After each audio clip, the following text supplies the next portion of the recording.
శ్రీ పూల సుబ్బయ్య వెలుగొండ ప్రాజెక్టు ముంపు గ్రామాలైన కలనూతల, సుంకేసుల గ్రామాల్లో నిర్వాసితుల సమస్యలు పరిష్కారం కాకుండానే ఖాళీ చేయించే ప్రయత్నాలు జరుగుతున్నాయని గ్రామస్తులు ఆవేదన వ్యక్తం చేశారు. ప్యాకేజీ అందిన కొంతమంది నిర్వాసితులు గ్రామాలను ఖాళీ చేసి తరలి వెళ్తుండగా ప్యాకేజీ అందిన వారు మాత్రం తమకు న్యాయం జరిగే వరకు గ్రామాల్లోనే ఉండాలని నిర్ణయించుకున్నారు. గతంలో గ్రామాల్లో కేఎల్ నంబర్ కేటాయించి నివాసాలకు నమోదు వేసినప్పటికీ కొంతకాలం క్రితం గ్రామంలో అగ్ని ప్రమాదం జరగడంతో పలు ఇళ్లు పూర్తిగా దగ్ధమయ్యాయని గ్రామస్తులు తెలిపారు. ఇళ్లు తిరిగి నిర్మించుకునే ఆర్థిక స్తోమత లేని కొందరు ప్రస్తుతం గుడిసెలు వేసుకుని జీవిస్తున్నారని తెలిపారు. అగ్ని ప్రమాదానికి ముందు నుంచే గ్రామంలో నివసిస్తున్నటువంటి ప్రస్తుత గుడిసెలు ఉండడంతో వారిని కొత్తగా గ్రామంలో చేరిన వారిగా చూపించి అనర్హులుగా పరిగణించడం అన్యాయమని వాపోయారు. పాత రికార్డులు, కేఎల్ నంబర్ల ఆధారంగా మరోసారి సమగ్ర సర్వే నిర్వహించి అర్హత కల్పించాలని కోరుతున్నారు. ఇదిలా ఉండగా ఒకే కుటుంబంలో 5 అర్హులు ఉంటే 3కి మాత్రమే ప్యాకేజ్ డబ్బులు జమ అయ్యాయని, మిగిలిన 2కి ఇప్పటికీ చెల్లింపులు జరగలేదని నిర్వాసితులు చెబుతున్నారు.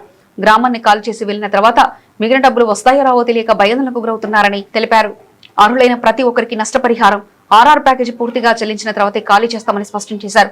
తమ త్యాగాలను గుర్తించి అర్హులందరికీ న్యాయం చేసి గౌరవప్రదంగా పునరావాసం కల్పించిన తర్వాతే గ్రామాలను ఖాళీ చేయించాలని నిర్వాసితులు ప్రభుత్వాన్ని కోరుతున్నారు.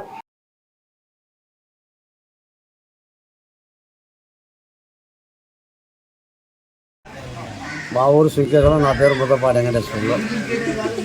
పోతే మాకైతే ముగ్గురు ఉన్నాం, 2కి పడ్డా, ఒకరికి పడాల మిషన్ అది. వాళ్ళకి అందరికీ న్యాయం చేయాలి మిషన్ వాళ్ళకి. పోతే మాకు వాళ్ళ సలాలు ఇచ్చారు, డబ్బులు అయితే కనపారంగా కొట్టేసారు మా 2కి.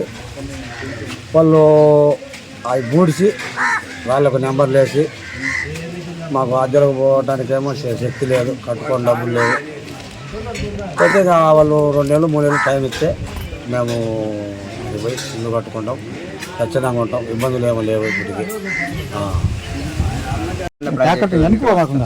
మాది వెలుగొండ ప్రాజెక్టు నిర్వాసితులము. మాకు భూములు పోతున్నాయి, పొలాలు పోతున్నాయి. మాకు కొంచెం టైం కావాలి, టైం ఇవ్వాలి. టైం ఇవ్వకుండా ఇప్పటికి మీరు వెళ్ళండి, మా గుడ్లు గోద ఈ పొలాలు అన్నీ వదిలిపెట్టి మేము పోవాల్సింది వస్తుంది. మాకు ఏదన్నా గవర్నమెంట్ మాకు ఇల్లు కట్టుకునేదాకా టైం ఇవ్వాలి, మాకు టైము ఇవ్వాలి. ఇప్పుడు నా పరిస్థితి, నీకు ఇల్లు ఉంది, నీకు ఇల్లు లేదు, ప్యాకేజ్ ఇస్తామని చెప్పి ఆ అధికారులు అంటారు. కేవలం డేటు, వాళ్ళు అధికారులు డేటు తప్పు రాసుకున్నారు. నా ఏజీ 18 సంవత్సరాలు రాసుకున్నారు. నా 25 సంవత్సరాలు అయితే 18 సంవత్సరాలని రాసుకున్నారు. నాకు నీకు ఇల్లు లేదంటారు. కేవలం ఎవరు అధికారులు తప్పు చేసిన ప్రాబ్లం వల్ల నాకు ఇవాళ ఇల్లు కోల్పోతున్నా నేను. అధికారులు ఏంది, నాది 81 డేట్ ఆఫ్ బర్త్ అయితే 89 అని రాసుకున్నారు. వాళ్ళు రాసుకోవటంలో చాలా తప్పు రాసుకున్నారు. ఇప్పుడు ఇవ్వాలన్నా నీకు ఇల్లు లేదని చెప్పి అంటారు, నీకు ఓన్లీ ప్యాకేజ్ అంటారు. అది ఎక్కడి వరకు న్యాయం? నాకు న్యాయం చేయాల్సిందే, న్యాయం రావాలి.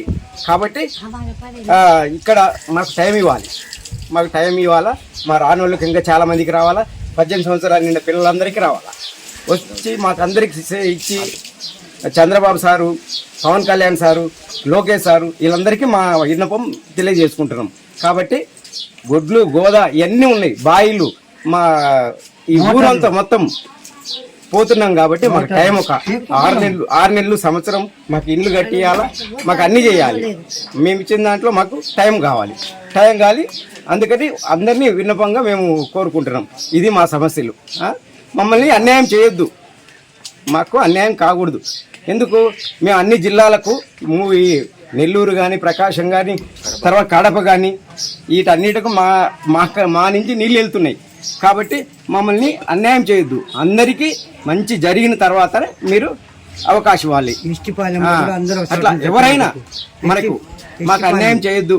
దయచేసి చంద్రబాబు సారును, పవన్ కళ్యాణ్ సార్ను, లోకేష్ సార్ను మరీ విన్నపంగా మేము తెలియజేసుకుంటున్నాం. మమ్మల్ని అన్యాయం చేయొద్దు. మేము అది